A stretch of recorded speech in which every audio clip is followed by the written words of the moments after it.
Bonsoir. Aujourd'hui, je vais essayer de vous parler un petit peu du machine learning. Donc, je me présente, je m'appelle Nicolas, je suis étudiant en master en génie informatique et j'ai eu la chance de faire une certification avec Stanford University sur le machine learning. Et je sais que c'est quelque chose qui est très en marge en Calédonie et on n'est pas du tout développé là-dessus. Donc, je vais essayer de vous apporter un peu ce que je sais et d'essayer de vous motiver à vous renseigner là-dessus. Donc la présentation va se découper en trois parties. D'abord, je vais vous présenter très brièvement l'intelligence artificielle car c'est la partie, enfin le machine learning et la partie technique de l'intelligence artificielle en fait. Et après, on va faire un exemple concret technique en deep learning avec un réseau de neurones. Donc l'intelligence artificielle, qu'est-ce que c'est En définition bateau, c'est l'ensemble des théories et des techniques mises en œuvre pour réaliser, enfin simuler de l'intelligence à des machines.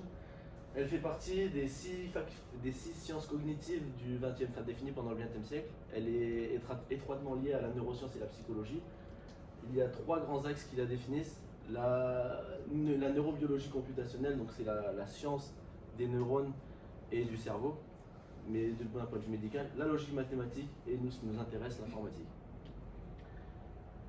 Donc le machine learning, c'est la science qui, sur les principes des mathématiques et des statistiques, donne aux ordinateurs la faculté de pouvoir développer, améliorer leurs compétences par eux-mêmes, en autonomie. Elle est présente actuellement dans tous les domaines d'informatique. Par exemple, dans ce qui est la perception de l'environnement, donc avec la reconnaissance d'images, les reconnaissances faciales, les moteurs de recherche, donc tout ce qui se passe derrière Google, c'est que du machine learning. Dans le domaine du médical, avec les analyses de séquences d'ADN, les finances, les analyses de marché, etc., les jeux vidéo, la cybersécurité, il y en a vraiment partout. Et donc si on devrait définir ça d'un point de vue un peu plus technique, comment faire fonctionner entre guillemets du machine learning? Donc nous, en tant qu'utilisateur, on va passer des données d'entraînement à un modèle mathématique qui, après, suite aux algorithmes qu'on lui aura donnés et avec les inputs qu'on lui passera, devra prédire un résultat. On évaluera ce résultat et en fonction du résultat, on va réinterpréter et ainsi de suite jusqu'à trouver les bons résultats et c'est lui qui fait son entraînement tout seul. Il y a plusieurs types d'apprentissage dans le machine learning. Il y a l'apprentissage par renforcement. Ça, c'est par exemple très utilisé en robotique pour apprendre à un drone, par exemple, un robot à marcher tout seul. Donc se repérer dans l'espace, il va apprendre par échec, c'est-à-dire il va se prendre un mur, il va dire ok, je peux pas aller par là, il va se prendre un mur, je peux pas aller par là, etc. Il y a les apprentissages non supervisés. Ça, c'est pour tout ce qui est la visualisation de mégadonnées. Ça, c'est, je vais vous le définir un peu plus après l'utilisation de celui-ci. Et le supervisé, celui-là est le plus connu, c'est tout ce qui va être la classification. Donc, par exemple, donner deux images, dire ok, est-ce que c'est une voiture ou est-ce que c'est une route, est-ce que c'est un chat, est-ce que c'est un chien. Et il y a l'apprentissage profond, donc le deep learning, qui est le réseau de neurones en lui-même, et ça c'est quelque chose de très à part. Donc les deux types d'apprentissage les plus connus, c'est le non supervisé et le supervisé. Ok, bon c'est flou sur le projecteur, on va faire juste avec les pictogrammes. Donc pour définir le non supervisé, il s'agit en fait c'est découvrir les structures sous-jacentes des données passées en paramètres. Donc par exemple, si je vous donne un exemple, si je vais vous donner des images de chiens et de chats, donc l'objectif, le but, ça va être de découvrir est-ce que c'est un chien, est-ce que c'est un chat, et l'algorithme non supervisé, lui, va en plus pouvoir définir en fait avec son entraînement les classifier par race. Par exemple, les chiens, il y aura les cockers, les bergers allemands, et puis il pourra, à la longue, plus il va le faire, plus il pourra définir toutes les races et les sous-races sans que ce soit demandé en fait. C'est lui qui va le faire tout seul. Et le supervisé, lui, on va lui donner des données d'entraînement et des résultats attendus. Il va faire il va procéder à son algorithme, il va sortir. Donc ok, ça c'est un chien, ça c'est un chat, et c'est un oie. Et du coup, celui-ci a un taux de réussite de 100% s'il est parfaitement entraîné, alors que le non supervisé ne peut pas avoir un taux de réussite de 100%. Donc voilà la partie là. Bon, on a un petit problème de RGB, je pense que vous en doutez. Mais aujourd'hui, on va vous parler donc, des réseaux de neurones. Donc, qu'est-ce qu'un réseau de neurones? Comment utiliser un réseau de neurones? Donc, il y a trois parties à un réseau de neurones, c'est trois couches, on les appelle. Il y a la couche d'input, la couche cachée et la couche d'output. La couche de sortie, pardon. Donc, la couche d'input, c'est ce que l'utilisateur va donner au réseau de neurones. Et la sortie, c'est le résultat attendu. Tout ce qui va se passer au milieu, c'est quelque chose qu'on ne va pas voir. Tous ces petits pictogrammes, tous les carrés, ce sont des neurones. Chacun les uns après les autres. Ils sont tous connectés avec les neurones suivants.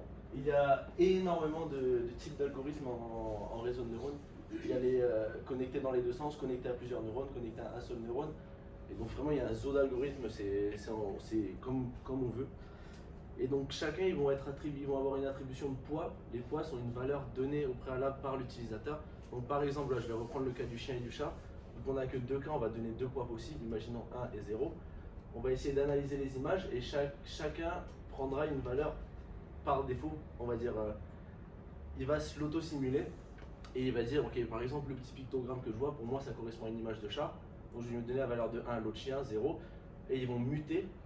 Les mutations sont complètement aléatoires et ça va muter et c'est donné à des sorties. Donc si on fait ça en version imagée, donc là, voilà, par exemple, je donne un pictogramme de chat, tous les neurones auront des valeurs aléatoires au début et ils vont faire leur mutation sous les couches cachées jusqu'à sortir chat ou chien. Et si c'est faux, on va retourner en arrière, on va garder le résultat en tête de ce qu'on a fait, tous les poids de tous les différents neurones tout au long de la transformation pour voir le chemin qu'on a parcouru et refaire des mutations en fait à partir sur les poids, basés sur les poids précédents et pouvoir peaufiner notre algorithme.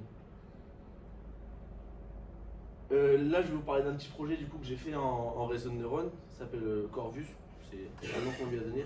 Donc on a utilisé, c'était avec un collègue en France, on a utilisé un algorithme de feed-forward qui est l'algorithme de base de deep learning, de réseau de neurones, enfin deep learning, réseau de neurones, qui consiste à tous les neurones sont connectés les uns aux autres et ça va que dans un seul sens. C'est du point A au point B, au point C, au point D, il n'y a pas de retour arrière. Et une fois qu'on a fini, on a eu notre sortie, on sauvegarde toutes les données et on prend cette donnée-là, on le réintègre dès le départ et on repart sur cette base-là en fonction du meilleur résultat sorti et ainsi de suite pour le peaufiner. On a utilisé trois layers cachés dedans, enfin trois couches cachées. Pourquoi? Parce que le projet en fait c'est un projet simple, c'était de pouvoir essayer de prédire les résultats d'un match de Ligue 1. Et donc c'est soit match nul, soit victoire d'un club, soit victoire de l'autre. Donc on avait trois cachés, soit la victoire de un, soit la victoire de l'autre, soit le match nul. Donc j'ai fait l'entraînement déjà du réseau au préalable parce que ça prend très longtemps. Quand on l'avait passé en revue par des examinateurs, on avait pris 2 jours pour l'entraîner, le réseau complet, sans s'arrêter. Là j'ai fait un entraînement sur une demi-heure à peu près chez moi.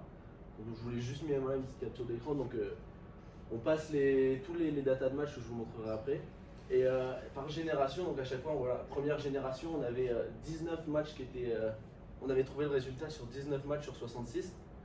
Donc après on a reprocédé, on a pris ce cerveau-là qui était le meilleur. On l'a repassé pour la deuxième génération et on a recommencé ainsi de suite. À la quatrième génération, on a eu un résultat avec 26 matchs trouvés. On a re-sauvegardé ce cerveau, on a recommencé après 29 et plus on continue, plus ça se peaufine, mais plus c'est long.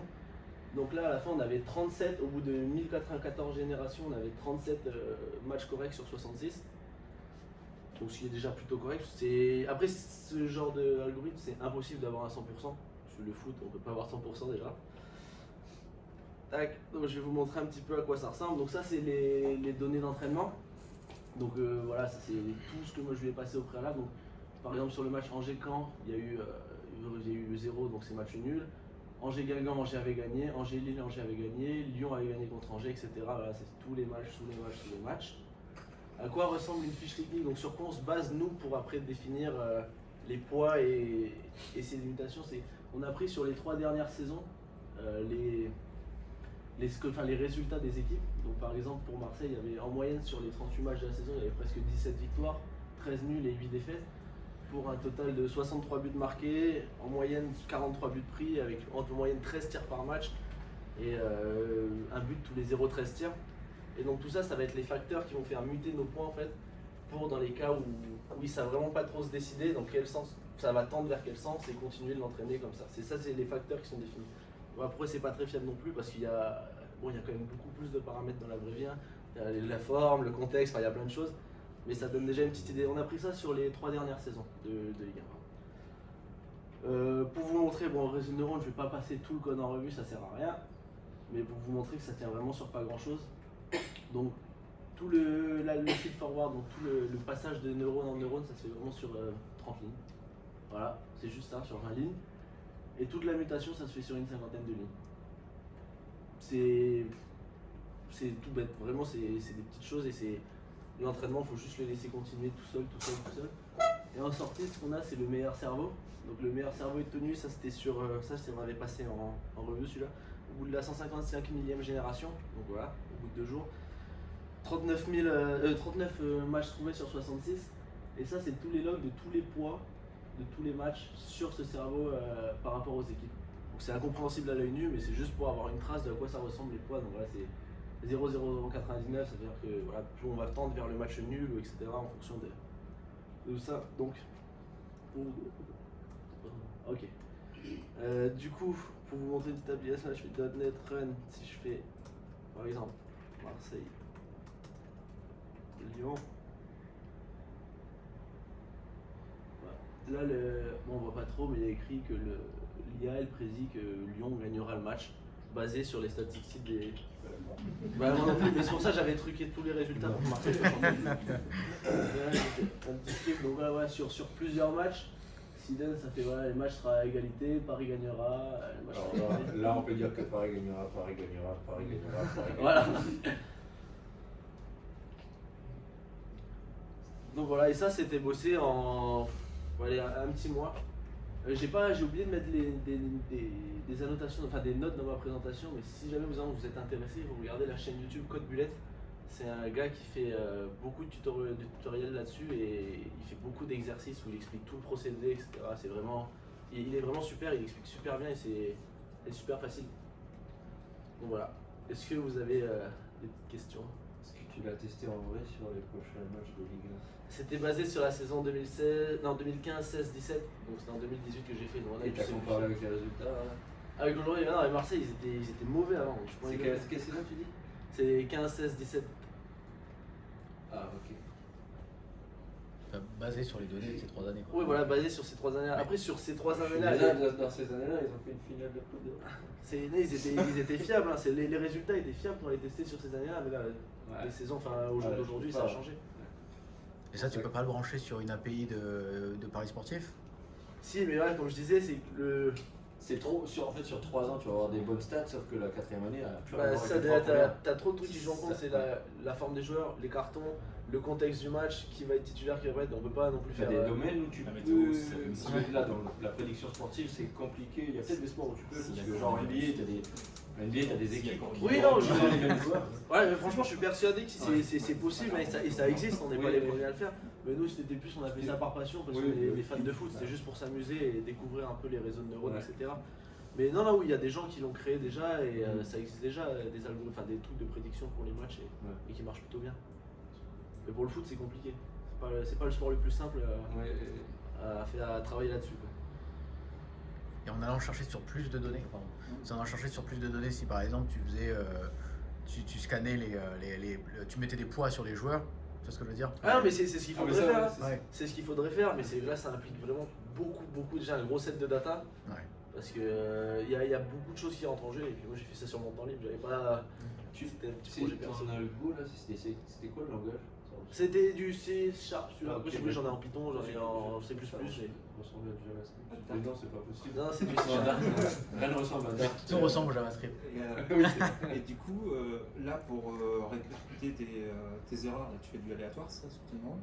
Oui, c'est que du aléatoire en fait et tu sauvegardes tous tes passages de tous les T'as neurones. pas essayé des algos génétiques en fait, t'aurais une plus grande convergente? Il y en a, mais c'est plus du deep learning. Le principe du deep learning, c'est de laisser apprendre par ses erreurs. C'est lui qui fait tout seul. Toi, tu passes, tu lui dis pas, enfin, tu lui dis juste, t'as un point, tu lui dis, fais ce que tu fais, maintenant saute. Tu te débrouilles. Et c'est le principe du deep learning en fait, c'est de laisser lui faire tout seul, c'est tout. Et c'est ce qui diffère avec le machine learning? C'est ça. Enfin, ça s'inscrit dans le machine learning, le deep learning, Ok. mais il n'y a pas de. Là, tu le comparais à quoi sur des trucs avant là? Ça, c'est du deep par rapport au. Ça, c'est deep, donc ça, c'est deep learning, et sinon, il y avait quoi là? Donc c'est l'apprentissage profond, le deep learning. Okay, ça se tient dans l'apprentissage automatique, mais c'est vraiment quelque chose d'à part vu qu'on n'a pas de résultats vraiment attendus. Enfin, c'est lui qui doit faire apprendre tout seul. Et t'as toujours enfin tu m'arrêtes si je me trompe, mais du coup t'as toujours une fonction de score en fait, le but c'est d'optimiser un score, non? Oui, c'est ça. Et toujours à la fin en fait. comment? En fait là toi tu l'as fait par apprentissage finalement supervisé, parce que tu avais déjà tes résultats, mais sinon tu peux calculer une fonction de score en fait, et essayer d'optimiser ton score avec ton réseau de neurones. Alors je comprends pas trop ce que tu veux dire. En fait, du coup, toi tu connaissais tes résultats quand tu as fait ton apprentissage. Non, c'est les résultats, je les connais pas. ça c'est les résultats sur les 3 dernières saisons. Le but, lui, c'est maintenant de prédire les prochains matchs. Oui, non, mais quand tu as fait ton apprentissage. Ah oui, quand j'ai fait l'apprentissage, oui, il faut lui passer un training data. Enfin, on est obligé de te donner Bah non, en un fait, set d'entraînement. enfin, il y a des algos qui se basent plutôt, en fait, à la fin, on sort un score. Et donc, c'est une fonction à déterminer après. Ouais. Et on essaie d'optimiser ce score-là, en fait. Ok, et ça rentre plus du coup dans le domaine du deep learning. C'est plus Je dans sais le- pas où ça rentre. Ça rentre plus dans l'apprentissage non supervisé. D'accord, ok. Oui, c'est l'apprentissage non supervisé. Oui, ça rentre dans ce domaine-là. Après, il y a énormément d'algorithmes, que ce soit dans les 2 types d'apprentissage. Il y a le clustering, enfin les algorithmes de classification, les algorithmes de cas, enfin il y a beaucoup d'algorithmes qui existent déjà pour chaque type d'apprentissage en fait. Et je peux me permettre. Oui. Du coup, sur Vraiment, il n'y a que toi qui compte. Ouais, non, mais parce que ça, c'est un sujet qui m'intéresse. Dans tes slides, là, tu avais des images. En fait, avec le chien, là. Tu voulais savoir c'était quoi la race? Non, non, mais en fait, je veux savoir du coup comment tu découpes ton image pour transmettre une valeur numérique à tes neurones. Parce qu'en fait, les neurones, c'est que de la mathématique, donc il faut transmettre des valeurs numériques. Ouais. En fait, je suppose que tu mets pas 3 neurones par pixel. En fait. Non, c'est un Parce que neurone, un set en fait, c'est un neurone sur des sets de. Tu découpes en 7. Ouais. Moi, c'est comme je l'aurais fait, là je l'ai pas fait techniquement, mais je sais qu'il y a des gens qui le font ça. Si tu découpes des sets, Ouais, des carrés. tu passes des sets à chaque pixel et eux ils vont passer des sous-sets à leurs sous-neurones. Et dans les layers plus petits, ils vont aller de plus en plus petits. D'accord. Jusqu'à la fin sortir et voilà, analyser, donner des poids sur. On peut pas donner un poids à chaque pixel, mais à la limite, Ouais, vraiment sinon, sur. ça fait une quantité de données. Oui, mais c'est d'aller au plus bas possible. Ok. Tes études, tu les fais pas ici. Non, bah en fait, c'est compliqué. Normalement, C'est Pour moi, le professeur. non, je suis censé être à Détroit là, et avec le coronavirus, du coup je suis ici, j'ai mon amphi de rentrée à 22h à peu près. Ah, ok. Et non, ouais, normalement je suis en master en génie informatique, là je devrais faire une spécialisation en intelligence artificielle là-bas. Ok. Mais je suis coincé. Donc après, Donc, je suis ici. Après, de toute façon, après le boulot, quand tu auras fini tes études, le boulot, c'est pas en Calédonie. Bah, là c'est un peu plus Non. personnel, mais j'aimerais bien faire une expérience ailleurs avant et amener quelque chose ici parce que je sais qu'il y a quelque chose à amener vu qu'il y a Tu rien. seras mort avant. C'est possible aussi. Désolé. Mais bon, on est 10 ans derrière C'est- sur tout le reste. Et ça. Ouais, il est pas assez jeune pour. Ouais, j'ai 21 ans, ça va. Désolé. On a des questions derrière? Ouais. Ouais. Donc là, côté implémentation en .NET, là, tu as juste eu besoin de faire un algorithme, tu n'as pas besoin de librairie externe. Non, mais on fait tout from scratch. Enfin, nous, on a préféré après, il y a TensorFlow. Ouais. Et c'est Google qui a créé ça. Si tu veux, j'ai un workshop TensorFlow que j'ai préparé pour des élèves en France, je l'avais présenté. Mais ouais, si tu veux te renseigner, TensorFlow, ils sont super. Et là, vraiment, il y a tous les réseaux de neurones, Ok. mais c'est plus intéressant de les faire from scratch et c'est pas plus dur qu'utiliser TensorFlow. T'as vu là, ça avait l'air simple. Oui, une loop dans une loop dans une loop. Ou c'est juste des listes.